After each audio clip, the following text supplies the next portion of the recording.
Verena Weber is a former data scientist and research scientist at Amazon, eBay, and Deloitte.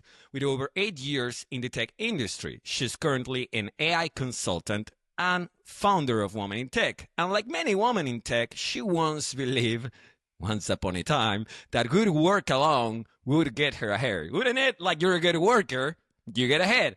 But here's the thing. Instead, she felt overlooked, unsure how to self-promote, and exhausted. She dealt with microaggressions, imposter syndrome, and exhaustion in an industry that wasn't built for women to thrive. Her passion, as we'll see today, is helping women stop playing small and start thriving in their careers, because success in tech isn't about skill, it's about owning your power. Verena, it's a pleasure to have you here. I super appreciate your time. You're in Germany, it's late, so folks, she's doing a big effort to be here. Why do so many AI systems and workplaces seem to work better for men? What's the cost of building tech that's planning to halve the population? So let me start with the first question. So why is it that so many systems are built or work better for men, right? So AI systems, as well as workplaces, usually have been designed by men for men, or at least from a purely male perspective, right? So not really taking female perspective into account. And I read a pretty good quote from Tara Moore that describes it pretty well, right? And she says that it's simply not enough for institutions or companies created by men for men to open up their doors and just let the other half of the population in. And that's basically what we've been doing. Instead, what we need to do is really redesign it. So we need to change them in a way that women and other people can also thrive in that place. And that hasn't happened. And it's the same thing that we're replicating the story now with AI systems, right? So about only 22% of AI talent globally is female. So the majority of AI tools is again built by men with the male perspective in mind. And then so we also have this problem that women do not use AI as much. So their feedback in terms of user behavior also isn't going into the product as much. So now coming to the cost side of things, of course, we are building technology that's heavily influencing how we live, how our society works, but we're building it from one perspective, and we're forgetting the needs and interests of women and other minorities. And that, of course, it's a business case on the one hand, right? The companies are leaving money on the table because they're not really catering to other groups. But then it's also an ethical issue, obviously.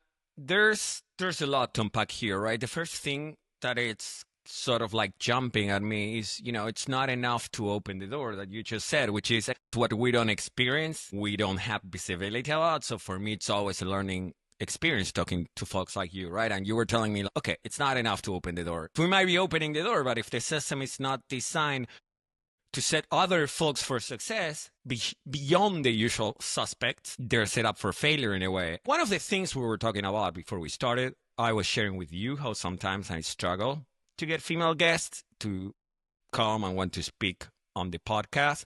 They're usually more hesitant than men, right, to come in camera. And that's something you said that I've experienced when I talk to possible guests, right? And we mentioned several things, right? Maybe sometimes they're the primary caregiver, they're super busy. I want to focus on this confidence aspect, right? That many times it's also a barrier of entry. I see on your newsletter of Women in Tech, you talk a lot about confidence isn't about faking it or being loud. It's about knowing how these systems work. We're talking about global talent being only 22% women, right? So let's say we're trying to bring more women. What's this real confidence code for people or for women that want to get involved with AI so they feel like, oh, I'm actually bringing value here? Yeah, so confidence often gets exactly mistaken for just being loud and faking it. But I think confidence is important, but in a way that has two components. So one thing is obviously you need to know how the system works, right? So if you work for a large tech company, you need to know what is required of you to get where you want to go. I myself, I totally wasn't aware of how this kind of game works. Mm-hmm. And I've seen many other female colleagues falling into the same trap, or like what you shared in the beginning, just thinking that good work will get you ahead and then you will get rewarded.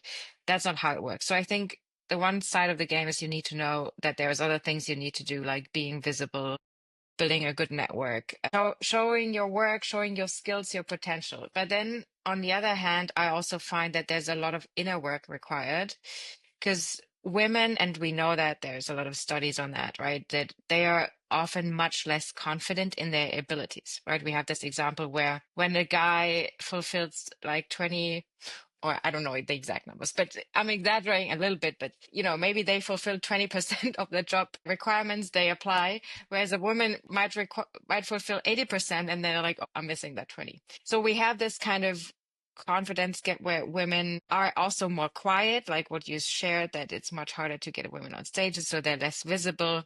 Again, Kara Moore, I think, explains it very well when she says that through a long history of oppression, we've learned to kind of be quiet, not rock the boat, be more conflict avoidant. And I think we have to unlearn some of these things, and we have to do some inner work that then also gives us this confidence from within, that we know what we're capable of, that we know where we can add value, what our potential is, and also letting go of this inner critic and a lot of fear that many of the women that I met, and myself included in the beginning, still have.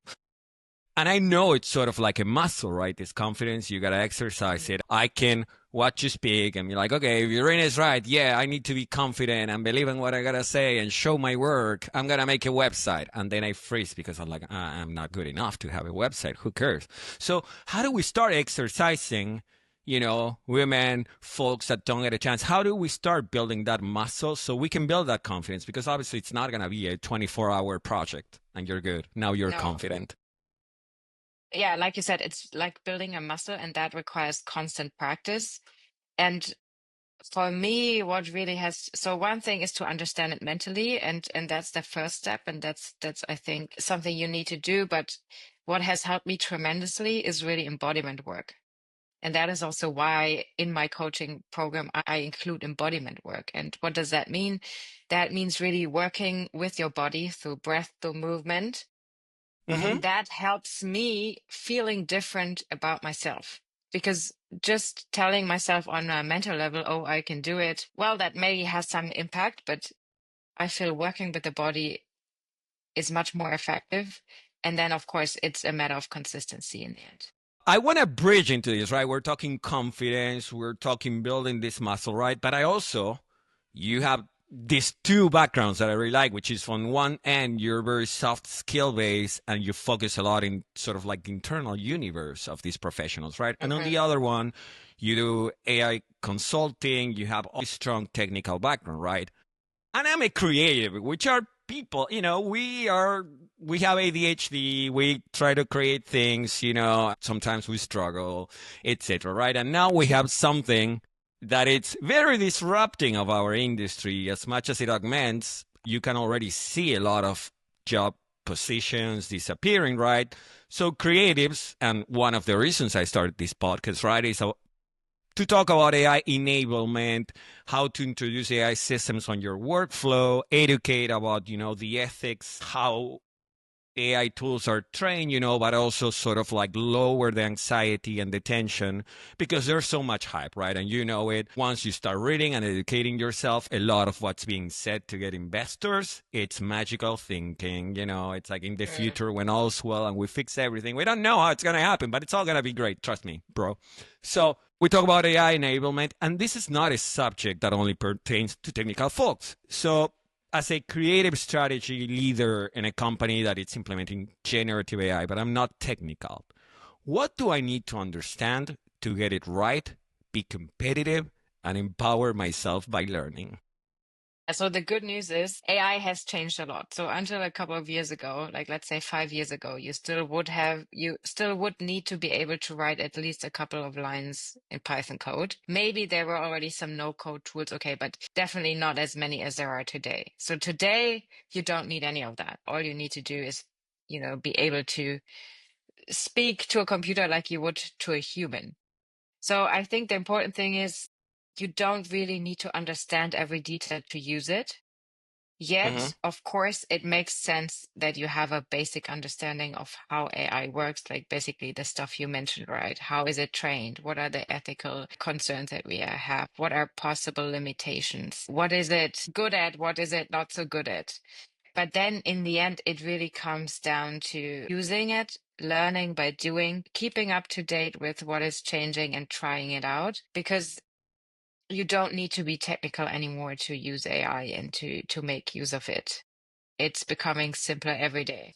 One question that is coming up, because you just mentioned learning coding, right? And I've been trying to learn Python myself. Sometimes, I mean, it is a bit of a struggle so far, but I'm confident sooner or later, if I keep at it, I'll start understanding, right? Right now, I For don't. sure. Uh, For sure.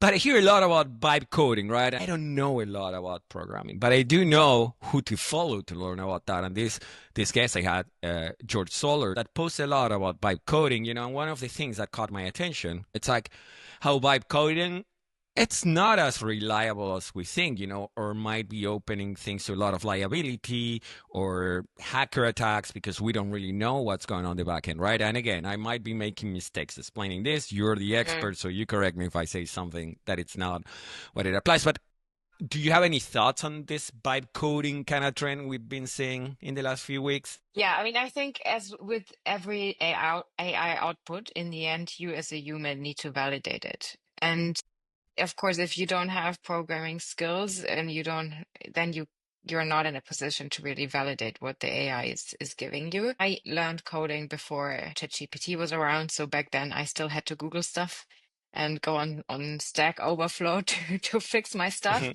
Now, of course, it's much more convenient because I can actually, have a conversation with ChatGPT. I don't have to necessarily read the documentation anymore. It's much faster in the way I can validate my hypothesis or get the information that I need. But in my experience, you still need to be able to validate what it gives you because it's not always 100% correct. Do you have any tools that you're using for vibe coding? Like, what's your approach to it? Well, I sometimes use ChatGPT just, having a conversation about what I want to do. I paste some code, and then let it make some suggestions how I can improve it. Of course, I'm always careful to not kind of expose any kind of sensitive code pieces, always just, classes or very generic stuff.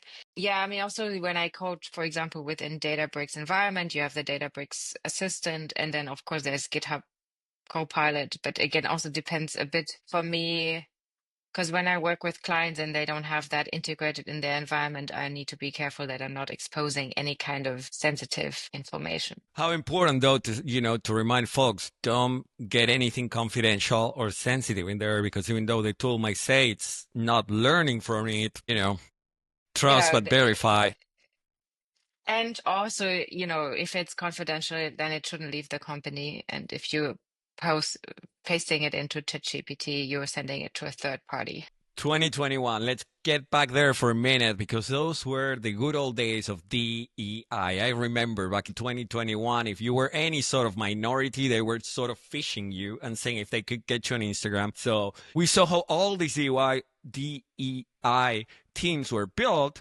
And a couple of years after, once it wasn't so great for the PR pitch, or maybe the paradigm politics changed worldwide, now it was like, thank you, folks. Goodbye. Your username has been locked and security is going to escort you out, right? So we can say with confidence that DEI is under fire right now.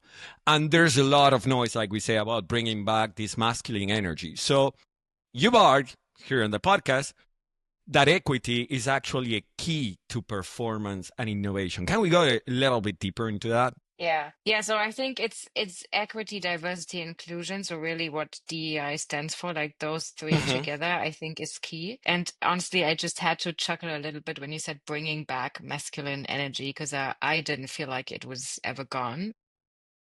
Maybe it's maybe it's like intensifying again, but I don't think even before all these changes in DEI, we really were in a world where feminine energy was even kind of in balance with masculine energy. But that being said, there's a lot of things that you can do, and probably you've heard about the things like offer training on unconscious bias, create a Mm-hmm. DEI strategy, and explain the business case behind it, because there's a lot of studies also by McKinsey, for example, that say that companies that are in the top quartile for gender diversity on executive teams were 25% more likely to have higher profitability. And so there is a lot of studies on the business case. It's not just an ethical thing. Then, of course, get senior leadership behind it, drive it top down, hold leaders accountable, and adopt really data-led programs that track representation, promotion, retention, recruitment, all these kind of things, right? Give women flexibility to work remote, provide support, like I said, through coaching, through communities. I think just in general, my feeling is the key thing we need to do is letting go this idea that there is this one kind of thing, this one way that we can do things. So what do I mean by that? For example, a couple of years, or I mean, we still think that, you should work every day, 8 hours, every week, every day, the same thing, right? A couple of years ago, we even thought you have to be in an office to do that. I think the main thing is really letting go of this one way of doing things and accommodate for people to be different and to do things in a different way. I've been learning a lot about cyclic ways of working, which is very different to I think the standard, especially tech way of working, where you do the same thing every day, every week. And that's one thing. Being a woman, of course, living on a cycle is something that never has even occurred to me because it's just not out there. So now it's this movement that's slowly changing that. But that's what I mean by giving people the opportunity and the chance to work in different ways, how it best suits them. And I understand that this is not an easy task, especially like for large organizations. You need to figure out a way to then still come together and achieve one goal while giving everyone the freedom to work in a way that they can do best. But I think it's worth it and it will pay off. Like you said, when we all started working from home, I could tell in my performance, as I was working back then, I was a head of marketing for this startup. I was doing my job, but I was getting super distracted because I was at a WeWork, it was like a club. They were playing loud music. There's people everywhere. So there was so much going on. The minute we were in lockdown, I was thriving, living my best life, employee of the month, because I had no distractions. But it's important, right? Like understanding that different people are going to work different ways. And that's good for business because we all have different people in the world, right? So when you're telling stories that resonate with people, like again, just talking to you, you drop so many things that me as a curious person that tries to read and learn, I feel so dumb, right? Like the one you dropped that I was like just getting punched in the face. It's like they're taking care of their family, so they don't have time to go on a podcast. And I'm like, of course. So there's so much to learn. And as we close, I would like to give folks an actionable item, right? Something that will give you value. So let's say for the women that are, or the non-binary folks watching this that are like, okay, I want to carve my space. And they'll definitely be interested on your newsletter and all the topics you talk about. But also, men that are interested, where can they follow your work? Where can they see your newsletter? What are the best ways to reach out to you? Yeah, so you can find me on LinkedIn. I'm sure we can put a link in the description. And then on my LinkedIn, you'll find the link to my newsletter. You can also send me a direct message there. You can also find my website, which we can also put in the newsletter and in the description. And yeah, if you have any kind of questions or are interested in my coaching program, just drop me a message. Excellent. So, folks, if you're interested on checking out Verena's work, her content on LinkedIn, you will find the links in the description. There also should be popping up here on the screen. So you got the links in there, whether you're listening to this podcast on Spotify, Apple Podcasts, or watching on YouTube. So, Verena, it's been a pleasure talking to you. I know it's late in Germany, so I appreciate you popping up on a Friday, and I'm sorry that I made you talk on a Friday night, I think. No worries. But I do appreciate you coming in. And for the rest of you, thank you for watching all the way to the end. As you know, you can subscribe and like on YouTube, and that's super helpful with the algorithm so they can learn who to show this content to. And also, if you're listening or watching on Spotify, Apple Podcast, a like, a comment goes a long way. So this has been Creativity and Robots. My name is Juan Faisal. I appreciate you all, and we'll see you next week with another interview. Goodbye. Amo la creación en mi pantalla, bits y bytes en danza, todo brilla, cada código que escribo canta. Sabor a cumbia.